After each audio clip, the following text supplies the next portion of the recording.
বাংলাদেশের ইসকন নেতা চিন্ময় কৃষ্ণদাস ব্রহ্মচারীর মুক্তির দাবিতে ২৪ ঘন্টার আলটিমেটাম দিয়েছে পশ্চিমবঙ্গের বিজেপি ও হিন্দু সংগঠনগুলো। সোমবার রাতে একথা জানিয়েছেন রাজ্যের বিরোধী দলীয় নেতা শুভেন্দু অধিকারী। মঙ্গলবার ভারত বাংলাদেশ সীমান্তে অবরোধ এবং বিক্ষোভের ডাক দিয়েছেন এই বিজেপি নেতা। শুভেন্দু বলেন, চিন্ময় কৃষ্ণদাস ব্রহ্মচারীর গ্রেপ্তারি বাংলাদেশের হিন্দুদের অস্তিত্বের জন্য বিপজ্জনক। তিনি সংবাদ মাধ্যমকে বলেন, আমরা আগামীকাল ভারত বাংলাদেশ সীমান্তে বিক্ষোভ দেখাবো। কৃষ্ণদাস ব্রহ্মচারীকে ২৪ ঘন্টার মধ্যে মুক্তি দিতে হবে, নইলে পশ্চিমবঙ্গের সমস্ত হিন্দু সংগঠন পথে নামবে। এর আগে সোমবার দুপুরে ঢাকা বিমানবন্দর থেকে ইসকন নেতা চিন্ময় কৃষ্ণদাসকে গ্রেপ্তার করে বাংলাদেশ পুলিশের বিশেষায়িত গোয়েন্দা সংস্থা ডিবি।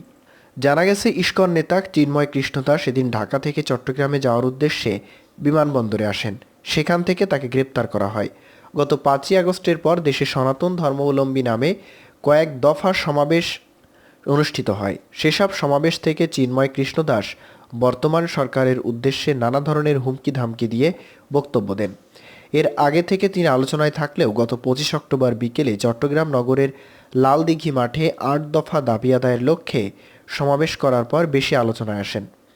ওই সমাবেশ করা হয় বাংলাদেশ সনাতন জাগরণ মঞ্চের নামে। সমাবেশে এই চিন্ময় কৃষ্ণ দাসই বাংলাদেশের হিন্দুদের মন্দিরে হামলা ও বাড়িঘরে লুটপাট, অগ্নিসংযোগ সহ নানা অভিযোগ করেন। অথচ তার বিরুদ্ধেই দেশে সাম্প্রদায়িক সম্প্রীতি নষ্ট করার অভিযোগ রয়েছে। বিভিন্ন সময় তিনি উস্কানিমূলক বক্তব্য দিয়ে থাকেন। চিন্ময় কৃষ্ণদাস আলোচিত হিন্দু সংগঠন ইসকনের অন্যতম সংগঠক। তিনি সনাতন জাগরণ মঞ্চের মুখপাত্র হিসেবেও দায়িত্ব পালন করছেন। সনাতন ধর্মাবলম্বীদের কাছে তিনি চিন্ময় প্রভু নামে পরিচিত। চিন্ময় কৃষ্ণদাস ব্রহ্মচারী বাংলাদেশ সনাতন জাগরণ মঞ্চের মুখপাত্র এবং পুণ্ডরিক ধামের অধ্যক্ষ। উল্লেখ্য, গত ৩০ অক্টোবর সনাতন ধর্মবিশ্বাসী সংগঠন আন্তর্জাতিক শ্রীকৃষ্ণ ভাবানমৃত সংঘের আলোচিত সংগঠক চিন্ময় কৃষ্ণ দাস ব্রহ্মচারী সহ ১৯ জনের বিরুদ্ধে মামলা দায়ের করা হয়।